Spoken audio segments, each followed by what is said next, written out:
pessoal, tudo bem com vocês? Sejam bem-vindos a mais uma aula, certo, de matemática aqui com o professor Jusciliano, tá bom?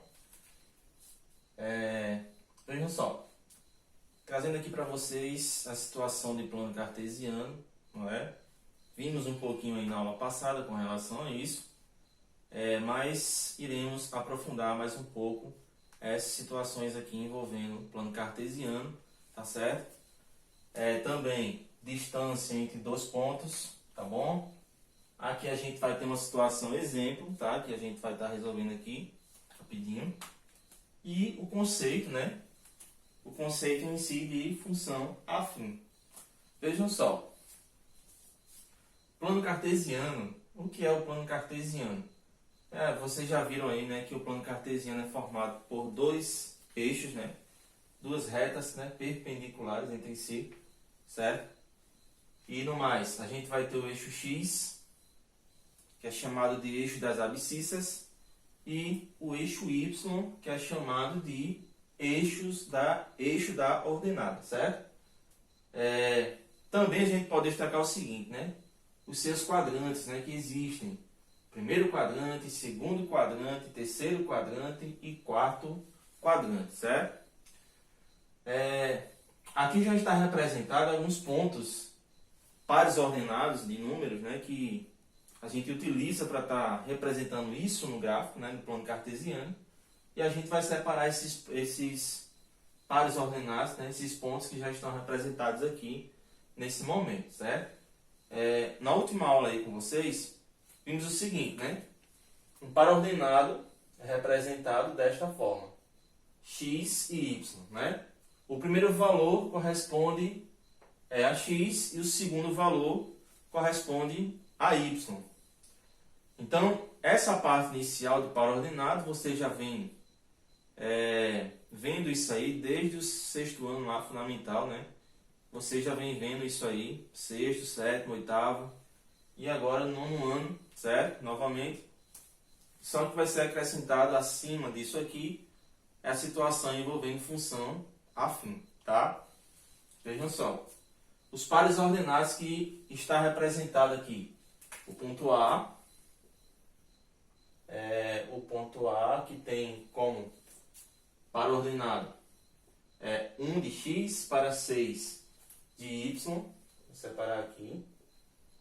Tá certo? Eu tenho também o ponto B. O ponto B tem par ordenado 1 de x e 1 de y. Vamos separar aqui, certo? Eu tenho mais dois pontos aqui para separar, o ponto C e o ponto D. Ponto C e o ponto D, tá certo? O ponto C, a gente pode, né, perceber que eu vou ter aqui, ó, 3 de x para 5 de y. Então, para ordenado 3 e 5. E do ponto D, eu vou ter o seguinte, 6 de x para 5 de y. Então, vamos lá. 6 de x para 5 de y. Tá certo? Então, separei aqui os pontos, né? Destaquei aqui para vocês os pontos que estão representados aqui no nosso plano cartesiano aqui, que foi destacado como exemplo. Certo?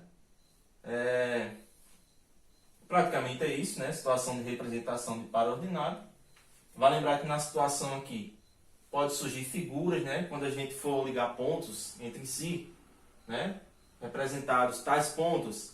Ao interligar esses pontos, eu posso estar formando um quadrado, posso estar formando aí um triângulo, certo? Um retângulo, como outra figura qualquer aí. E que pode pedir o seguinte, determinar a área dessa figura, né? Determinar o perímetro dessa figura. Pode acontecer casos envolvendo isso aí, para vocês resolverem também, tá?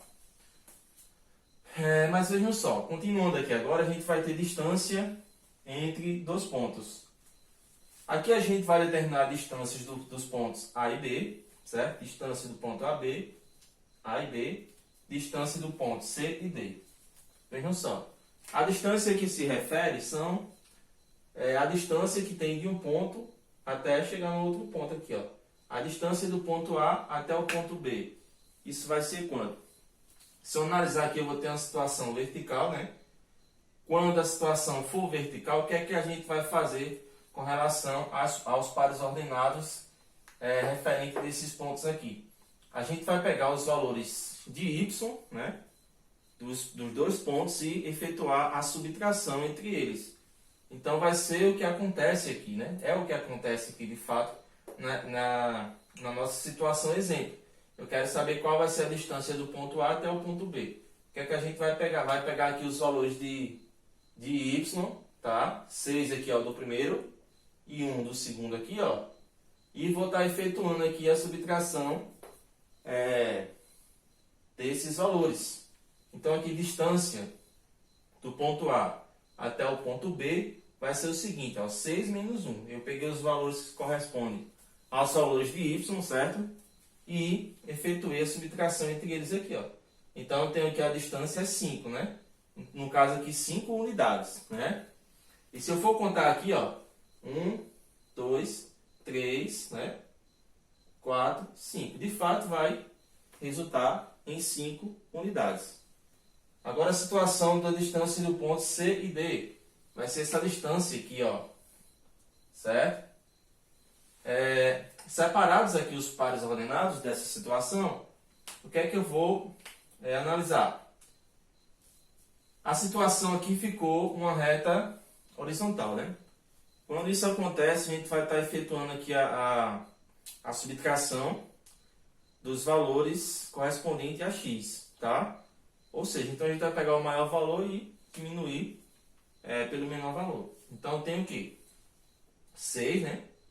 Menos 3, ó. Então 6 menos 3 vai dar resultado de 3. Então a distância aqui entre esses pontos será de 3 unidades, certo? Então a parte de distância de pontos tem que estar atento com relação à situação vertical e à situação horizontal, tá bem? Então dessa parte praticamente é somente isso. E agora vamos para a nossa situação aqui, exemplo, tá? Tá lá na página 32 do nosso livro didático. Vocês podem verificar isso aí, tá? E o que é que a gente vai fazer aqui nessa situação? Já está representado aqui alguns pares ordenados, né? 3 pares ordenados de números. Os pares 1 e 2, né? 1 e 2. Mais um par ordenado 1 e 5. E o outro par ordenado 5 e 2, né? Vocês podem visualizar isso aí direitinho e perceber o que acontece. Mas, professor, o que é que o senhor quer fazer nessa questão aí? Dá para mim determinar aqui a distância, né, desses dois pontos aqui, ó, entre esse ponto e esse ponto aqui. E também a distância entre esse ponto e esse outro ponto aqui. Certo? Eu vou ter uma situação horizontal e vou ter uma situação vertical, né? Só que se eu ligar esse outro ponto aqui, ó, a esse ponto, eu vou estar formando agora um triângulo, né? Vou estar formando aqui um triângulo e o que é que acontece? Tenho como saber a medida daqui com relação à quantidade, né? Unidade, distância de um ponto para o outro, né? Que é referência do assunto anterior que vimos agora. Dá para perceber que essa distância desse ponto para esse aqui, se eu for fazer aquela subtração lá, né, a gente vai encontrar o valor. Mas que visualmente dá para perceber quanto que é essa distância, né? Então a gente vai ter o que, ó?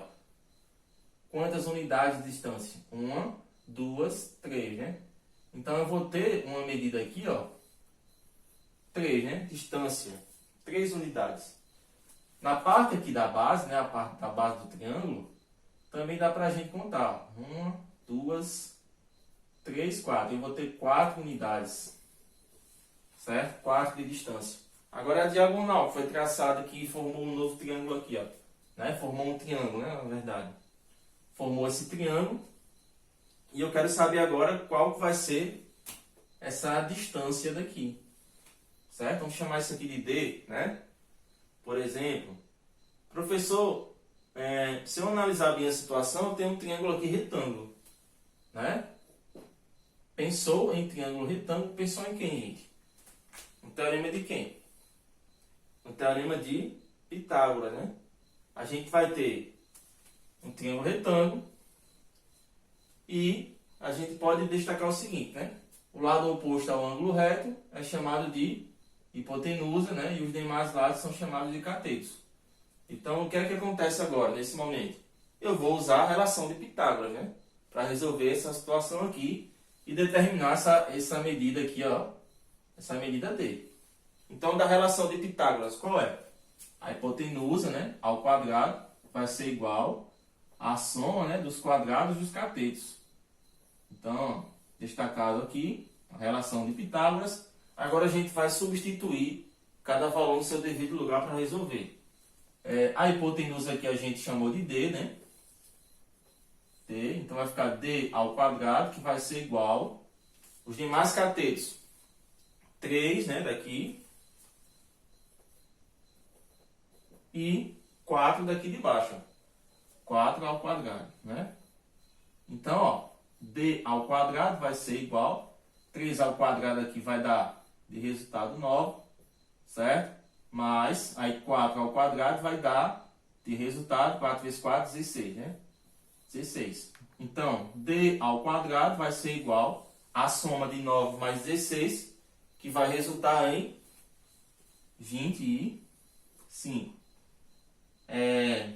Quando chega nessa partezinha aqui, a gente faz o quê? A operação inversa da potenciação e a radiciação, né? Então, vou esquecer esse expoente e acrescentar a raiz lá no outro lado da igualdade. Então, ó, eu vou ter que determinar a raiz quadrada desse valor. Então, a raiz quadrada de 25 vai ser igual a 5. Tá certo? Então, a distância daqui desse ponto para esse aqui vai ter medida de 5, né? 5 unidades. Certo? Então, esse foi o exemplo aí que está na página 32. Agora, vejam só. Função afim, né? A função afim, ela é definida pela lei de formação, ó, y igual a x mais b. Tá certo? Ou f de x igual a x mais b. Sendo que o valor a tem que ser diferente de zero, certo? Pela definição, pelo conceito de função afim. E função afim nada mais é do que função polinomial do primeiro grau, né? Então, é essa função aqui que a gente vai estar trabalhando em outras situações, nas próximas aulas aí. Também vai ter a representação gráfica que vocês vão ter que ver isso aí também, tá certo? Mas aqui eu já trouxe aqui para vocês um esquema de uma tabela, né, que a gente pode utilizar. E é o seguinte, será atribuído valores para x, né, da situação. Aqui eu vou ter a função que vai ser considerada, o valor y, e aqui a gente vai estar formando os pares ordenados x e y, né, que é a representação gráfica que vocês podem fazer, né? Então, detalhe, os coeficientes aqui da minha função a e b, gente, certo? A e b são os coeficientes.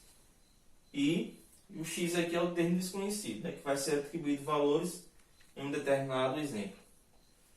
Então, vale lembrar também que o y aqui, ó, ele é igual a f de x, tá bom? Y é igual a f de x. Então, por isso que foi estabelecida as duas situações. Eu posso montar essa situação, posso montar essa daqui também, certo? Mas vejam só, como é que a gente vai fazer para chegar no par ordenado, utilizando essa função aqui, essa lei de formação que foi atribuída. A lei de formação aqui foi y igual a 2x. E aqui, ó, foi atribuído valores para x. O que é que acontece? Onde tiver x, eu vou estar substituindo o valor e resolvendo, né? Para chegar num determinado resultado. Então, aqui, ó, 2 dessa função aqui vezes x. Né? Essa função aqui poderia ser também f de x igual a 2x.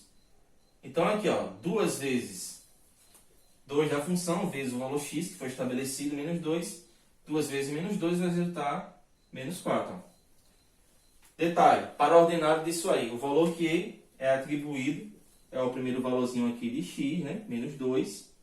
E o resultado que eu obtenho da situação da multiplicação aí no caso, né? Poderia ser outra função aqui, certo? Essa função aqui pode variar, pode vir outras. Eu tive como resultado aqui menos 4. Então, para ordenado aqui, o primeiro foi menos 2 e menos 4, certo? Nos demais casos também acontece isso. Onde tiver x, vai ser substituído seus valores e resolver. Então aqui, ó, 2 vezes menos 1 deu menos 2. O par ordenado daqui, ó, foi menos 1 e menos 2. Certo? O próximo valor aqui, ó, foi 0. Onde teve x, eu coloquei 0. 2 vezes 0 vai resultar em 0. O par ordenado daqui vai ser 0 e 0. Certo? E o último caso estabelecido foi o valor 1, né? O valor 1 para x. Então, eu vou ter 2 vezes 1. 2 para ordenado daqui, ó, vai ser 1, que é o valor de x, certo? E o resultado que eu obtive foi 2, ó, para ordenado. Então, esses pares ordenados aqui, eles podem ser representados em um determinado ponto cartesiano. Então, essa foi nossa aula de hoje, tá certo? Espero que vocês tenham compreendido. Qualquer coisa, estou à disposição para possíveis dúvidas, tá bom? E com relação à atividade, a nossa atividade será passada no momento da nossa aula. A aula é em nosso chat, né? Vocês que vão acompanhar aí, fiquem atentos com relação a isso e ao prazo também. Então é isso, pessoal. Abraços. Fiquem com Deus. Até a próxima.